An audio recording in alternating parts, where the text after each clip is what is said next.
Yo, what's up? It's your boy ET. Look, if you're looking to or you got to raise the bar on your marriage, you gotta click the link and get into Married and the Crazy, y'all. I'm telling you, this coaching is gonna take your relationship to another level. Now look, you already know you need to raise the bar. You know that already. So stop thinking or overthinking. Click that link, and Marriage and the Crazy is gonna take you and your spouse to marital bliss. Now you know. Click the button. Let's go.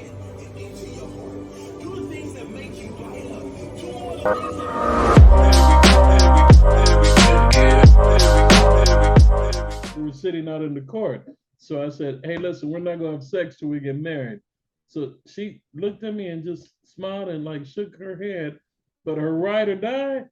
Wait. But I have to say about that, what he said, that we weren't going to have sex until after we got married. That elevated my level of respect for him. It actually sent it through the roof. And that is no lie. I wasn't thinking about it. I know this is what you're going to say. Because me and my girlfriend, we were saying like, we were, before we got together, we were saying it's no way that we would marry nobody we didn't have sex with. No way. And then here he comes saying what he said. And it was almost like I just fell in line with it because it was full of respect. It was and I couldn't believe that, because you don't get that. You didn't get it 16 years ago. You don't get it nowadays. Right. You didn't get it before.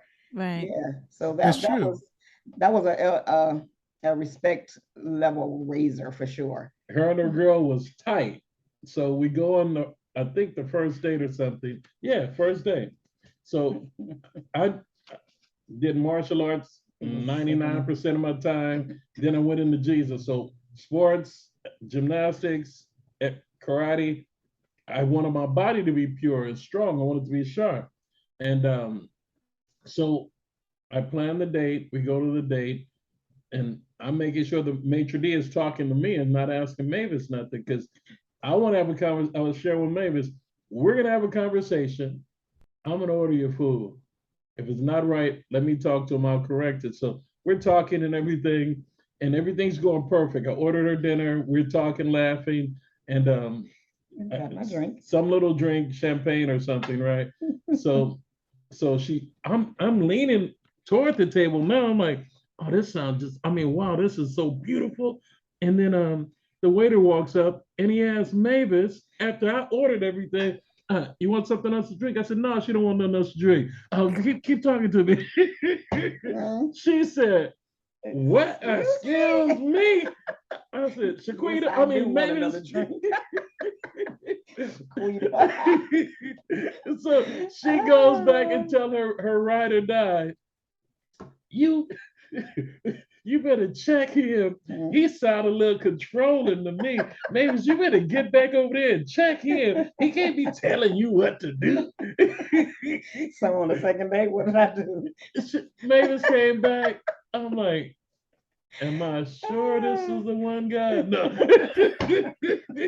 Well, my girlfriend was telling me that you sound kind of controlling, trying to tell me I can't have a drink. I'm a grown woman. I was trying to say, who paying for everything?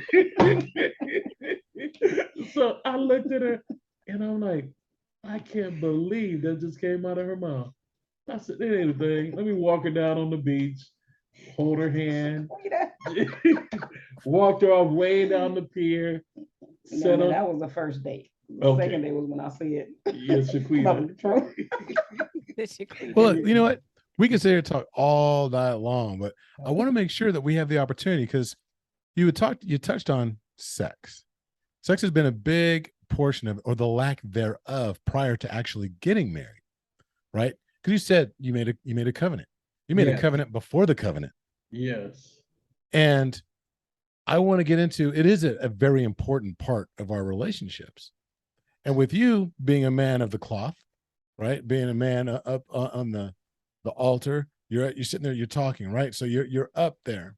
And now that you're the first lady, Mavis is the very first lady, or somebody that has a prominent role within a church, that talks so openly about sex. That's her calling. And that's why we had her here last time. That is her calling, and the girl can back up everything she said.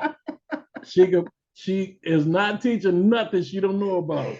So as a kid, like everybody, you do a lot of stuff when you're young.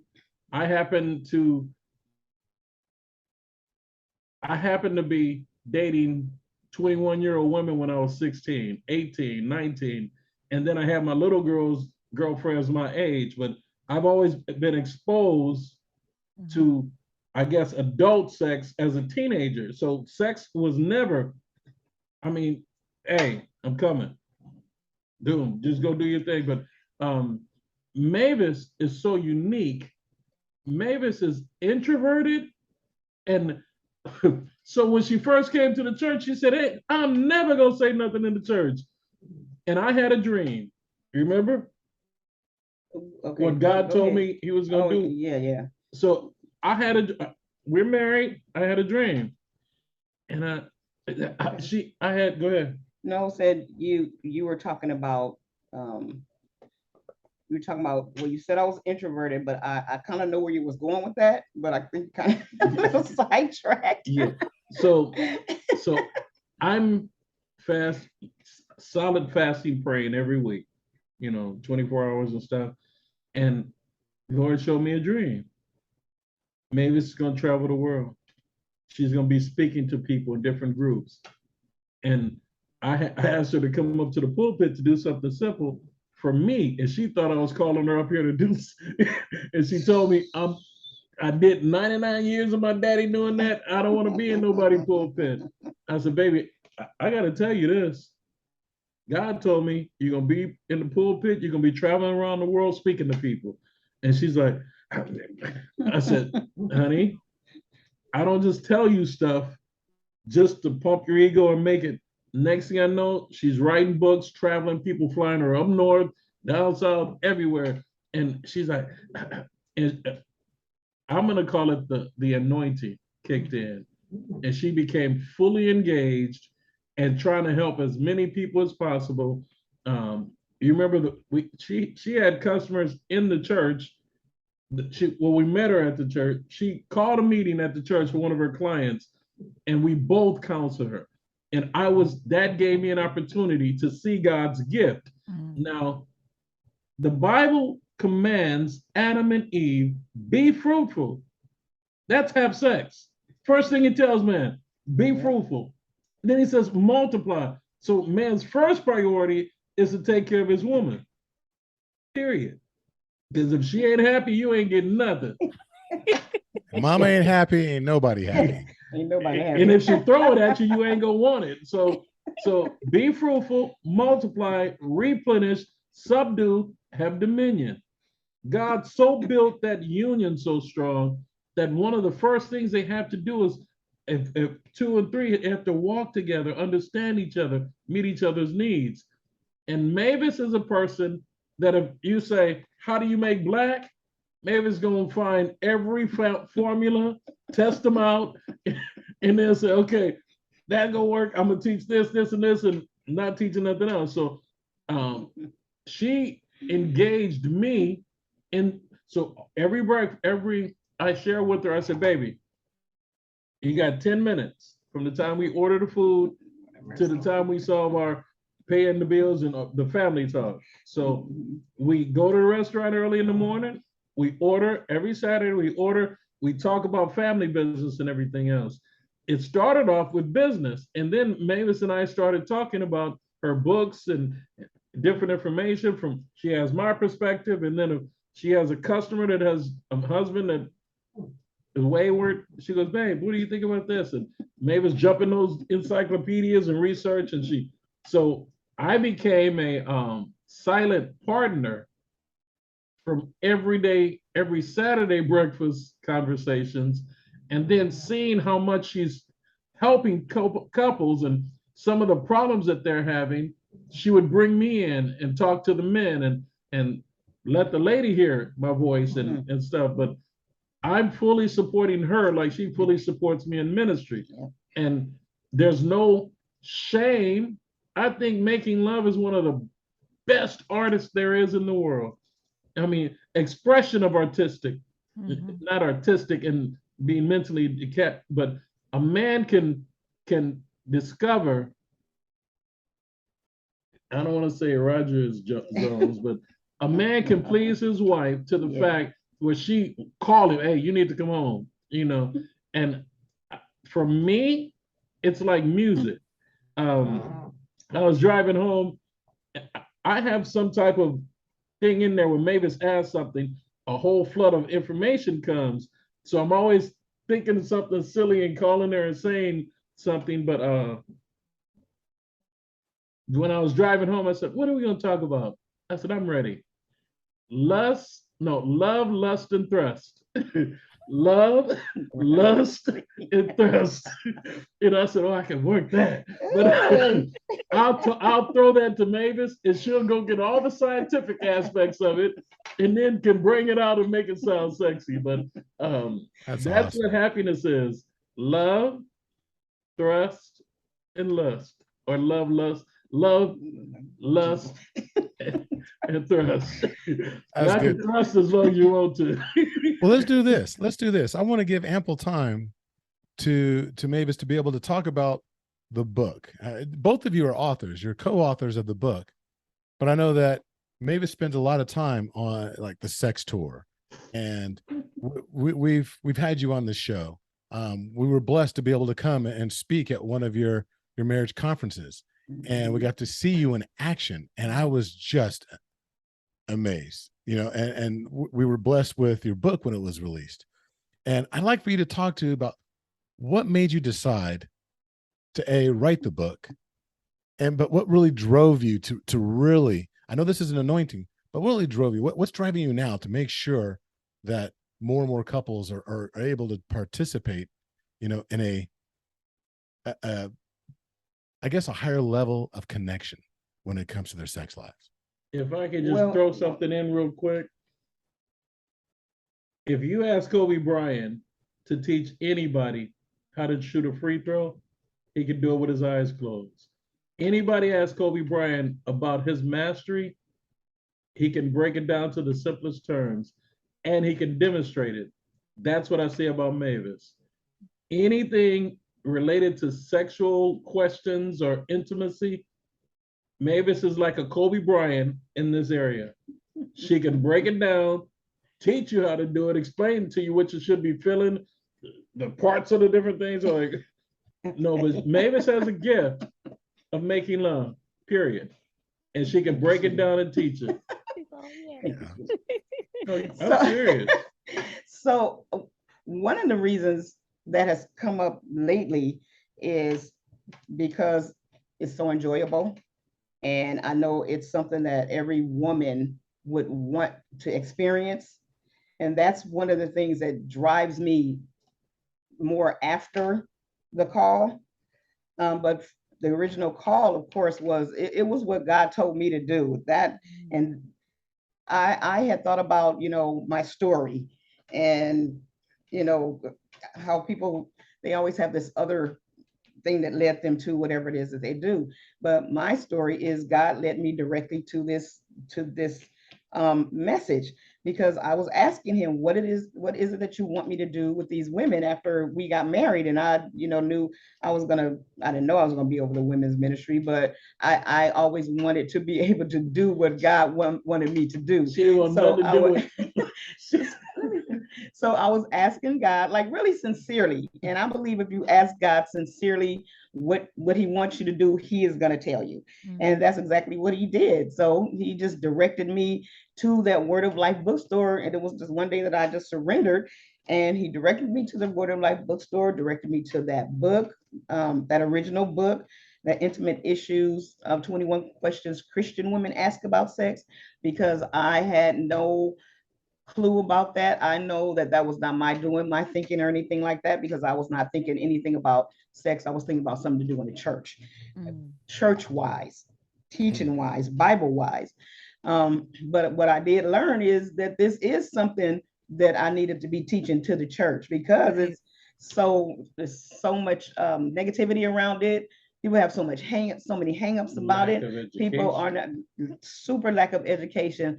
People, especially women are not enjoying the sexual relationship like they're supposed to be or like they deserve to be. Mhm. And a lot of it I found is was not just the woman, but a lot of it is the male ego, because men don't want to learn. They don't want nobody to tell them that you're not doing this right, or this is how I would like you to do that.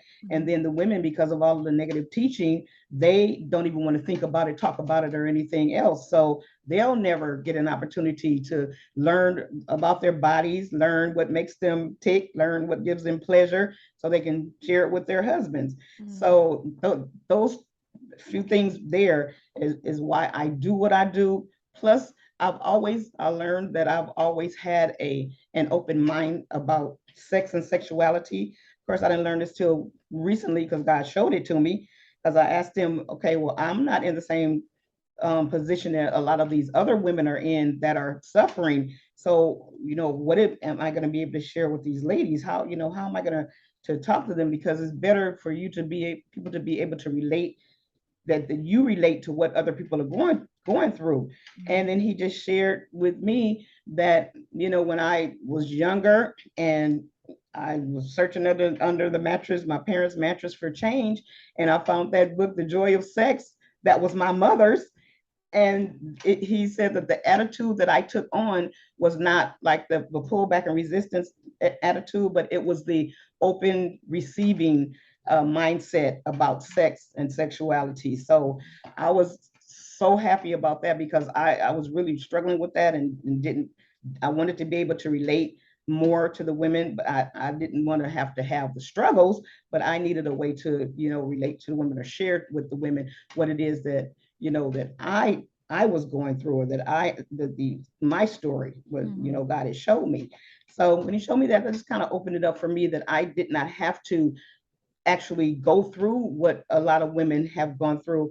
My job, or my mission, is to help them to get out of that and get to a place where they are totally comfortable with themselves, with their bodies, totally comfortable with their sexuality, totally comfortable with sharing with their husbands what it is that they like sexually, because they know what they like, because they've taken the time to do it. They've let go of the hangups and, the negative mindsets, and then they'll be able to, of course, get rid of all that frustration, sexual frustration, all that disappointment that a lot of women go through, and just be able to just enjoy and embrace that sexual relationship. And that, to me, is like a lot of the glue that keeps a marriage together when a whole bunch of other stuff is going wrong. So that's my answer, and I'm sticking to it. Hey, I love it. So talk to us about, what are some of the things. Now we've read, I'll be honest, we haven't read it cover to cover. Because to me, this is not a book that you have to read cover to cover. You might read a section. He's like, okay, let's go. Let me work on this. You can get right to whatever section interests you. He's like, let me work on this. But it's something when your wife goes, all I'm gonna say is page 39. Just go ahead and take it. I'm gonna be upstairs. Oops, sorry. I'm gonna be upstairs. I need you to. There's gonna be a pop quiz. No, there's a lot. I love that. Talk to me about what do our listeners need to know? Because I want them to go and actually purchase this. But what are some key items that people are going to be able to learn in the book? Call Mavis. Hold on, let me say this real quick. Connect with Mavis, get Mavis their information, email, whatever they want to leave, and I'll guarantee you, if they follow her, they're gonna grow. Period. And she can identify their strengths or weaknesses, their desires, and teach them how to express it and get there. I'm living with this girl. I'm living with this girl. Oh yeah, I'm gonna put all that in the show notes. We're gonna actually give people an opportunity to find out exactly where you're at.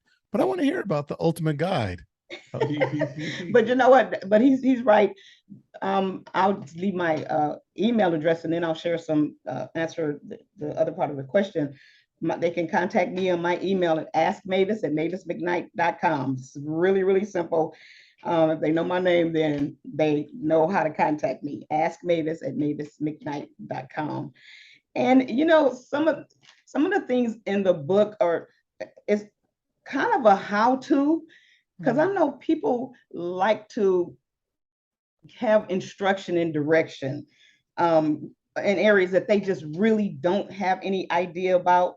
And the way that we structured it was to kind of make it kind of fun, and like the opening story, it's about a treasure hunt, to kind of get people like acclimated to her, to try to get people like in a certain sexy mindset, Right. and to see themselves there, and then to see that, oh, this is something that we can try. Because we did the review, that was one of the things that one of the reviewers said. We're like, I could see myself in that story, and the husband was like, yeah, now I want to try that with my wife. So it's just some suggestions on what people can do. It's also education about the body, about a woman's body, That's because really good. that is, like I said, that is probably the number one hang up with church people, because of, we're taught, oh, that's a sin for you to touch yourself, and that's a sin for you to explore. And I say explore, not touch yourself. It's exploring your body, getting to know what's down there that God created, that he designed, that he put down there for your absolute pleasure. So that's the way that I like to share it. You're exploring, some exploration exercises in there. There are some hot tips in there, step by step instructions in detail on what the husband can do for the wife, and what the wife can do for the husband. So, and like you said, you can just open it up to a chapter, go to the table of contents and look and see what interests you, and say, oh yeah, that's on page 75. Oh, I don't have to go there, and I can just go straight there, and you can look at it, you can read it, you guys can read it together. And the other thing, the sections of sex for her and sex for him. The sex for her, the husband, we didn't put this instruction in there, but this is something that I want to share. The husband should read the sex for her section to the wife, and then the wife should read the section, the sex for him section. That way, if you're reading it, you can take in exactly what you're reading, and it's teaching you. Because if you're listening to somebody read it to you, your mind can go here, there, you can start to wonder, you can get uninterested or whatever. But if you're reading that section about what you can do for your wife, or reading that section about what you can do for your husband, you'll be more engaged in the information, and then you'll be more likely to take that information in and really make it a part of you. So those are some of the things that are in the book. So what I really think is I really love, first of all, that you guys did it together. And one thing that I want to say too is I want people to hear what you're saying. It's not saying that, oh, if you have this book, then that means that, he's not doing it right or she's not doing it right. We need to get out of our egos ourselves, and say, okay, I might be bomb, but maybe, what else is there? Maybe there's some other tricks that I don't know. Never have the attitude that every single thing about sex. I don't care how great it is, but everyone, we're always learning. And so we should take the same attitude about our sexual life. Absolutely. If I can keep learning in this area, I can keep learning when it comes to my sexual, our sexual life too. So I think it's important that it's a together book. It's not just, okay, girl, you need to go read this and you work on no, it's a us thing. It is not about because it's not about you bringing your ego to the bedroom. I like that you made that point, Mavis, because there are times where, and I always tell Lovey, I'm just gonna pick on the guys, there are times where, because you hear more from the male perspective, like, oh yeah, I blew her back out, or exactly. knocked them knees, Throw that thing up. Yeah. all exactly. Okay. Right. But you say so. You tore it up when she tell you, oh baby, that whatever you just did. Yeah, but keep that on the menu. Yeah, but that ain't what we talking about. So we talking about what they ain't doing it, and we don't want to keep it on the menu. Right. But I think it's important that, like you said, have it like you did when you were a child. You know, you've always had an open mind and open and you were willing to, okay, well, let me learn about this. Let me, you know, you never take the attitude that I know it all. I'm, you know, whatever. I just love it. And I love the fact that you put, and Christians do it too, because that is one thing, like you said, Rollers. the holy rollers that have most of the babies. That is one Right. thing that that you said, you know, you get in church and oh, you have to act like you're so prim and you're so proper. And you know, oh no, church girls don't do that. You have something in there about nasty in the Yeah. book. And I was like, okay, I see you, Mavis. I see you. I know, Bishop, you had something to do with it too, but you know, I'm on Mavis' team right now. You stay on Mavis' team. Stay on Mavis' team. I love it. I think it's I love it. I think I love it. And it's, Yeah, you know, and I just want to say this one thing that came to me while you were sharing about the ego thing. If your wife says, asks you to try something different, or if your wife says that in whatever her way is, that I'm not happy in this area, please do not ignore it. Like the ego thing, keep your ego out of the bedroom, because there's no place for your ego in the bedroom. Yeah. So whenever, because I've heard a lot of wives tell their husbands something that they're not doing, not that they're not doing right, but something else that they would like for the husband to do. And the husband totally ignores it, like she never said nothing, like that's is not relevant. So because that there's an ego factor going on, a lot of men will just think that they're doing everything right, no matter, you know, how long it's been since they learned anything new, or if the woman is not saying nothing different, of course, because she won't speak up or whatever the case might be. But if she says something, pay attention. And I think I may have put something, snippet in the book about that. If she says something to you, pay attention Yes. to what Yeah. she's saying, because there's a problem. Yeah. Period. And Yep. it's just about fixing it. It's not about, you know, putting anybody down. It's about fixing the problem to make your sex life the best it can absolutely be. Right. Period. And And then another thing that he said oh, he sorry. would share with me is he was a student of his wife. That I don't know if we put that in there, but that I wanted to put out there too. Be a student of your spouse.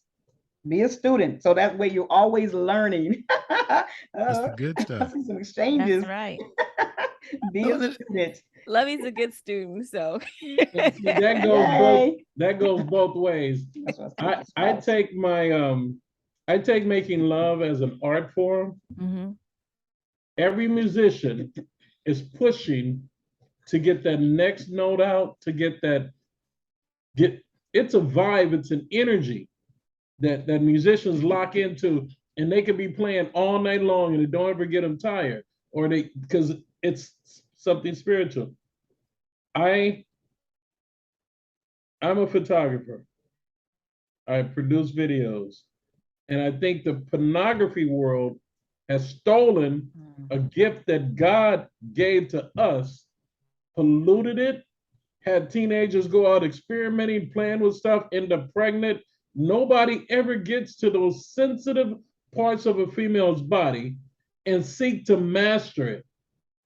I say she's gonna climax at least 2 times tonight. That's my goal. And if I set a goal for 3, I'm going after 3. So whatever it takes to give her pleasure, you got, I don't want to say you have to get in, I get in my wife's head and I search for her desires. And I'm whispering in her ear and I'm listening to her, and how that feel, you know, you like that? And I think the teaching that a woman has to do has to be so subtle, because a man's ego can get broke real quick, and his erection and everything, he can't fake it. A woman has to be, so if I wasn't a preacher, I'd be producing Christian sex videos, period. Because there's so much I know that she knows that she can teach.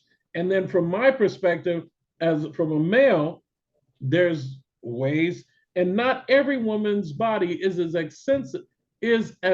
sensitive as other bodies are. So you could drive 5 different cars, all of them you got to dress differently. So every man has to know what the Bible says. He got to get to know his wife.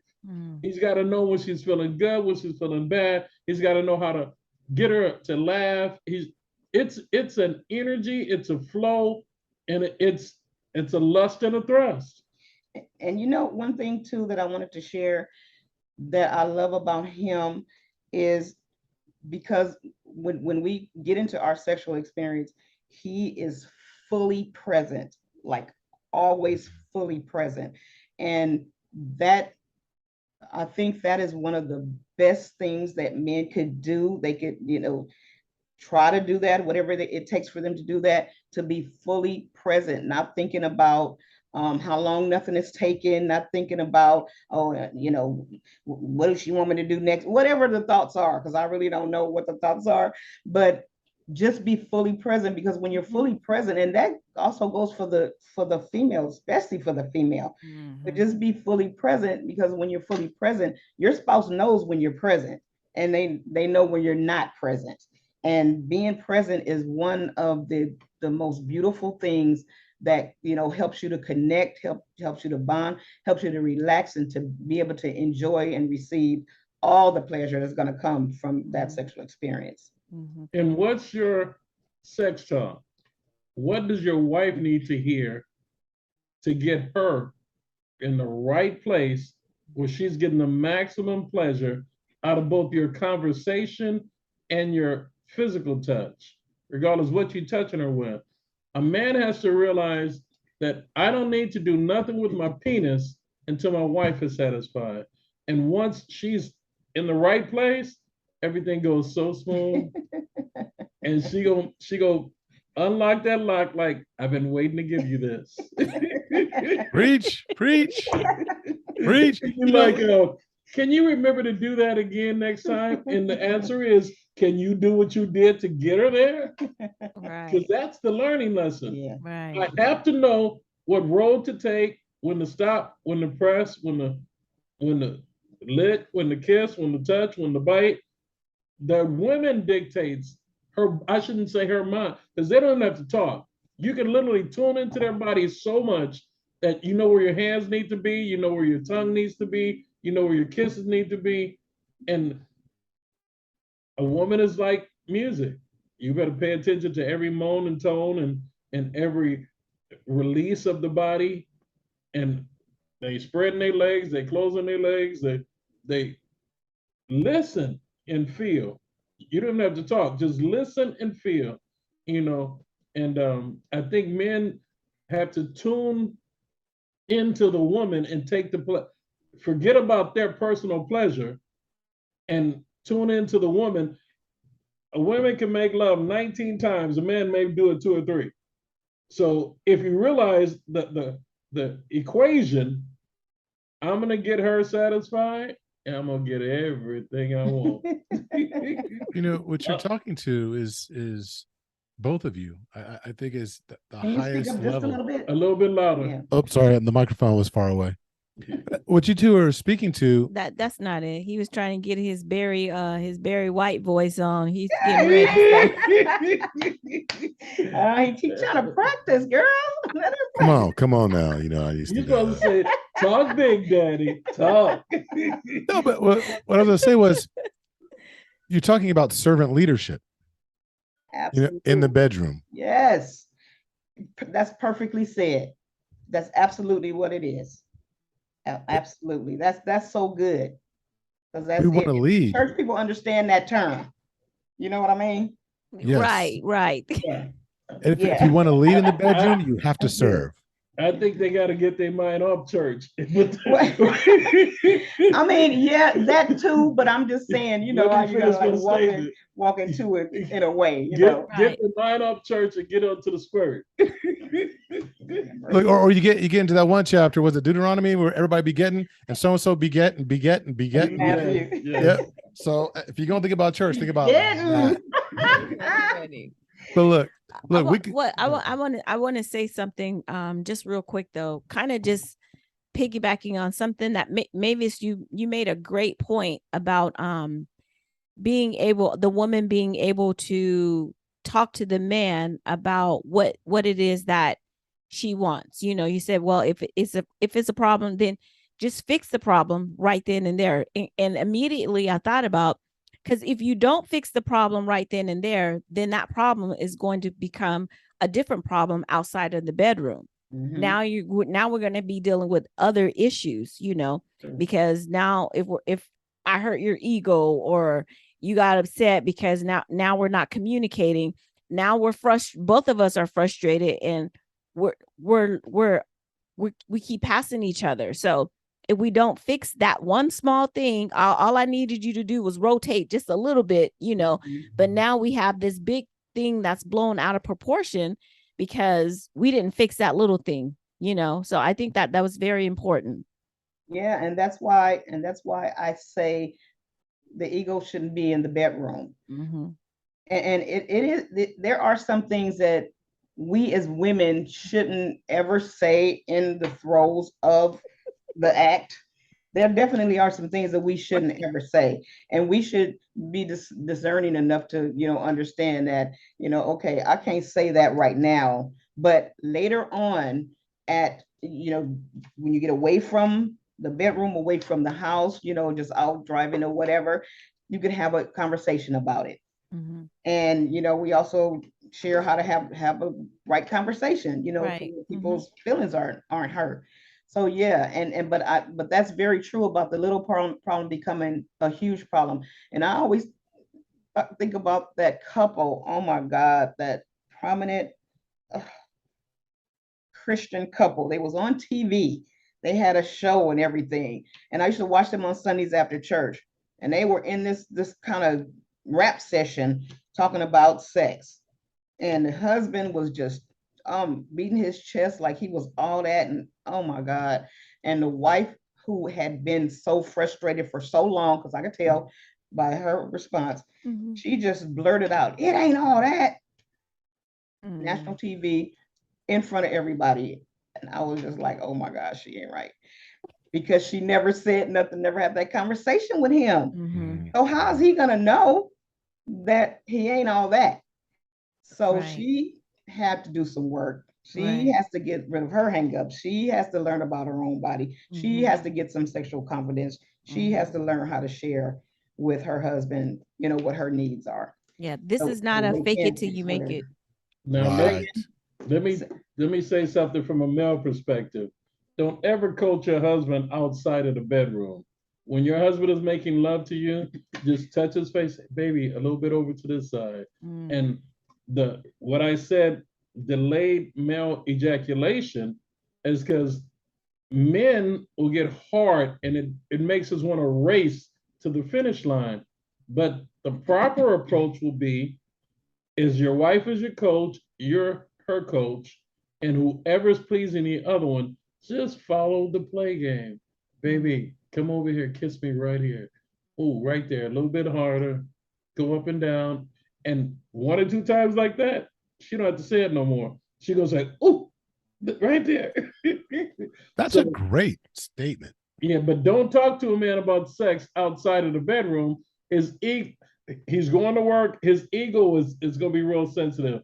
But if you're coaching the love session for your pleasure, it's going to be so sexy, so quiet, so soft, so loving, and ooh, I'm gonna tear you up, Big Daddy, when you're done. Hey, that might be the name of your next book. Maybe this might be the playbook. Yeah, definitely that. You know, Yeah. let me just share this, okay? And I love that perspective from Male from you, from a male's perspective. But the thing that men don't deal with is the response women get from the men. See, you're a mature, ooh, bomb lover, okay? You're a mature man. A lot of men are not mature. So if a woman shares something with a man, sometimes in the throes of the sexual experience or act or whatever, he, a lot of times, because some of my clients have shared this, shut it down and don't want to be bothered no more. It's like you said, you know, the penis gets soft, you know, the head start going everywhere, doing everything, and then sharing it outside of the bedroom. Like I said, women deal with whatever the response is from the men. So me personally, I wouldn't say, just because of the information I've been receiving from other women, I wouldn't say absolutely do not ever try to share anything with men outside of the bedroom, because that's just not a realistic experience for women. I'll just put it that way. Like I said, I love that perspective, but men have to be mature also, and That's they a great have to distinction. want to yield themselves Yeah. to what the women are suggesting. They Well, have like, to want to. It's a lot of men that don't want to do that. That's a They- great they distinction of don't need talking to about 11. the difference Well, see, between but So- see, mature that's Let me say what I wanted to say. That was a response. The word I use, men are very comfortable with. A woman demands something, it shuts him down. A woman and the husband agree to coach each other. Men know what coaching means. That somebody got a better idea, and I'm gonna follow their lead to make that touchdown. So the goal is synergy. The man and the woman are comfortable enough to ask for what they want and guide people to what they want. You remember that little dice game you used to have, and a little board tell you, "Oh, you on 2, you're gonna lick this. You on 3, you gonna do." So the man get to roll the dice, the woman get to roll the dice, and through that little game, they can discover each other's fantasies, erotic zones, and pleasures. Yeah, That little game that you had. yeah, I agree. I agree 1,000%, because that's what our job is, to help people to get to that place. Yeah. Because Yeah. everybody is not there. That's the only thing I was saying. Everybody's not there. So our job is to help people to get there and just give them ways to start from point A and then travel, you know, to point Z, whatever. Yeah. And we can't talk That's in a good broad point. strokes because Say again? every man is, so we can't talk in broad strokes because every couple is different. Every man is different. Every woman is different. And if you truly are having some challenges, one of the things that we're going to ask you to do is to really go to Ask Mavis at There it is. mavismcknight.com. And the nice thing is you're hearing this now, and it's going to be in the show notes to where you can actually click on the link. But what you're going to want to do is, you know, in the confines of the email, you can reach out, talk to each other, and then set up an opportunity to maybe get some coaching virtually with Mavis directly. She is a certified sex coach. Absolutely. She is an author. She's an expert that travels the United States giving these talks and helping couples. Not saying, hey, you're bad at this. Everybody, look, I'm going to tell you right now, there's a destination that we all want to get to when it comes to our sexuality with our spouse. Mhm. There's nothing wrong with getting different directions. You can arrive at the same destination 20 different ways. Absolutely.